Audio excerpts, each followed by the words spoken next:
رزق میں برکت کا ایک بہت بڑا ذریعہ شکر ہے۔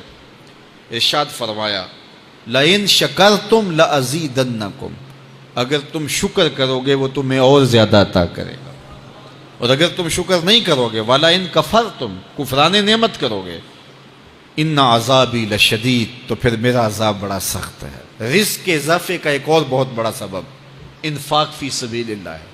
اللہ فرماتا ہے جو تم خرچ کرتے ہو تو جو چیز تم نے نکال دی اس کی جگہ اللہ تمہیں اور عطا کر دیتا ہے۔ بعض اوقات ہمارا یہ ہوتا ہے کہ کوئی آدمی مالی بحران میں آ گیا تو وہ کرتا کیا ہے کہ جو راہ خدا میں دینے کا کھاتا تھا پہلے اسے کلوز کرتا ہے، یہ فلاں مدرسے کو دیتے ہو یہ بھی بند کر دو، یہ مسجد کو دیتے ہو یہ بھی بند کر دو، یہ فلاں غریب کو دیتے ہو یہ بھی بند کرو، حالات ٹائٹ ہو گئے ہیں۔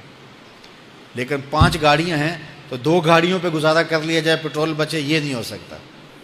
گھر کے لچھن وہی ہیں لیکن بند کہاں سے کیا؟ جہاں سے رزق آنا تھا۔ ہمیں تو یہ حکم دیا ہے جب رزق تنگ ہونے لگے صدقہ دے کے رب سے کاروبار کر لو، صدقے سے تمہارے رزق میں اضافہ ہوگا۔ یہ رب کا وعدہ ہے اور اللہ کے وعدے جھوٹے نہیں ہو سکتے۔ رزق کی برکت کا ایک اور بہت بڑا ذریعہ النکاح ہے۔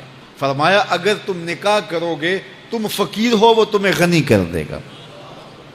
لوگ کہتے ہیں بچہ پیروں پہ کھڑا ہو لے تو پھر نکاح کریں گے، اللہ کہتا ہے تم نکاح کرو ہم پیروں پہ کھڑا کر دیں گے۔ ہمارا فلسفہ اپنا ہے، اس کا حکم اپنا ہے۔ وہ کہتا ہے ابھی تو یہ اپنے لیے نہیں کماتا تو جو آئے گی اس کو کہاں سے کھلائے گا؟ میاں جس نے آنا ہے اس نے اپنا رزق لے کے آنا ہے۔ تو بچوں کی شادیاں کرو، اگر وہ جوان ہو گئے رزق نصیب ہوگا۔ اپنے اہل خانہ کو نماز کے حکم دینے سے رزق بڑھتا ہے، کیونکہ جو صبح کا وقت ہوتا ہے یہ رزق کے بٹنے کا وقت ہوتا ہے، اور جس گھر میں صبح کے وقت لوگ سوئے ہوئے ہوتے ہیں وہاں بے برکتیاں ہوتی ہیں۔ تو طلوع فجر سے لے کر کے طلوع آفتاب تک اپنی اولاد کو، بیوی کو، بچوں کو نہ سونے دیں۔ اس وقت رزق بٹنے کے لمحے ہوتے ہیں۔ کثیر دعائیں مانگیں، تلاوت کلام مجید پڑھیں، اور نماز فجر مرد حضرات مسجدوں میں جا کے باجماعت ادا کریں، اور گھروں میں جو ہے وہ بیٹیاں بہنیں مصلے بچھا لیں تو اللہ کی رحمتوں کا نزول ہوگا۔ اب ایک حدیث میں رزق کے اضافے کا ایک اور نسخہ ارشاد کیا گیا۔ میرے حضور نے فرمایا جو شخص یہ چاہتا ہے کہ اس کے رزق میں برکتیں ہوں اور اس کی عمر میں اضافہ ہو تو وہ اپنے رشتہ داروں کے ساتھ سلوک اچھا کرے۔ رشتہ داروں کے ساتھ اگر اچھا سلوک کرو گے تو پھر تمہارے رزق میں برکت ہو۔ غریب ہیں تو ان کی مدد کرو، ان کی بیٹیوں کی شادیاں اپنے ذمے لے لو اگر اللہ نے آپ کو وسعت دی ہے، ان کی پریشانیاں بانٹ لو، ان کا قرضہ ہے تو اتارنے کی کوشش کرو، ان کو مشکلات سے نکالنے کی کوشش کرو۔ تم ان کو مشکلات سے نکالو گے، اللہ تمہیں مشکلوں سے نکالے گا۔ تمہارے رزق میں بھی برکتیں ہوگی اور تمہارے مال میں بھی برکتیں ہوں گی۔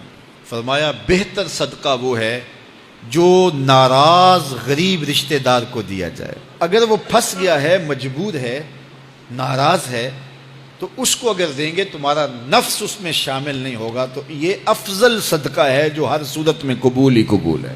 رزق کے اضافے کا ایک اور سبب الاحسان الی الضعفاء، جو کمزور لوگ ہیں ان کے ساتھ اس نے سلوک کرنا۔